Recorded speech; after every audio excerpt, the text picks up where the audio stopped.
और आइए अब रुक कर लेते हैं आज की सबसे अहम खबर की ओर। सरकार ने ओटीटी और सोशल मीडिया को रेगुलेट करने के लिए नई गाइडलाइन का ऐलान कर दिया है और सोशल मीडिया नई गाइडलाइन के अनुसार अब काम करेगी। आपत्तिजनक पोस्ट पर 24 घंटे में कार्रवाई करनी होगी। ऐसा कोई भी पोस्ट अगर होगा, शिकायत होती है, 24 घंटे में हटाना होगा।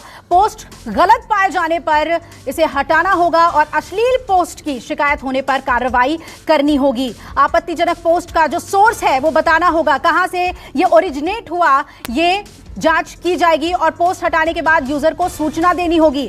साथ ही गड़बड़ी फैलाने वालों का नाम भी बताना होगा। यूजर का स्वैच्छिक वेरिफिकेशन भी कराना होगा।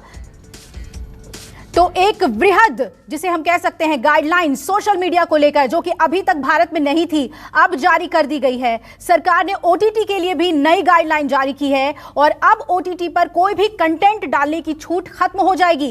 कंपनियों को कंटेंट का नियंत्रण करना होगा।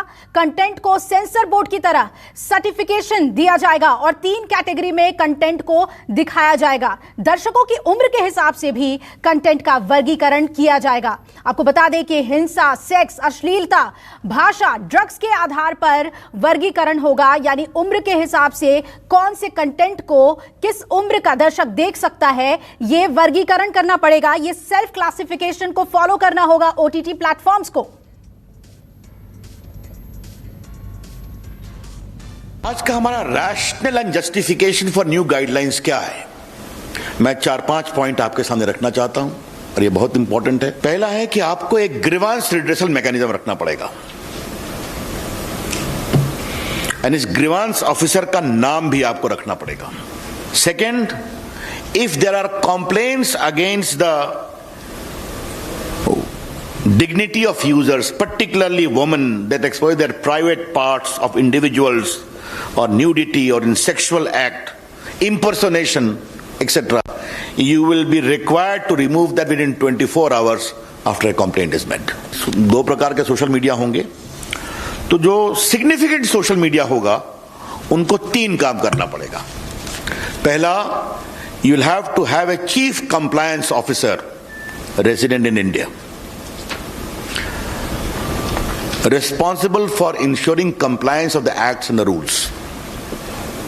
Second, a nodal contact person resident in India for having 24/7 coordination with the law enforcement agencies. Media portal को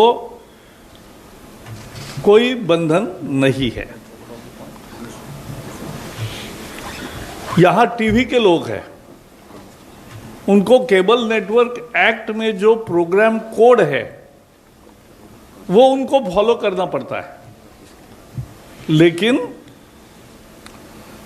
ओटीटी प्लेटफॉर्म्स को ऐसा कोई नियम नहीं है। और इसलिए सरकार ने ये समझा कि एक लेवल प्लेइंग फील्ड होना चाहिए। All media platforms must have the same justice system, और इसलिए डिजिटल हो, प्रिंटिंग हो, टीवी हो, ओटीटी हो, कुछ नियमों का पालन करना पड़ेगा, कुछ प्रोसेस सेट करना पड़ेगा। जैसे हम टीवी पे देखते हैं कि टीवी पर स्क्रॉल आता है, माफी मांगते हैं, कुछ दंड भी होता है, तो ये खुद करते हैं, सरकार नहीं करती। तो वैसा ही हम करना चाहते हैं कि ये होना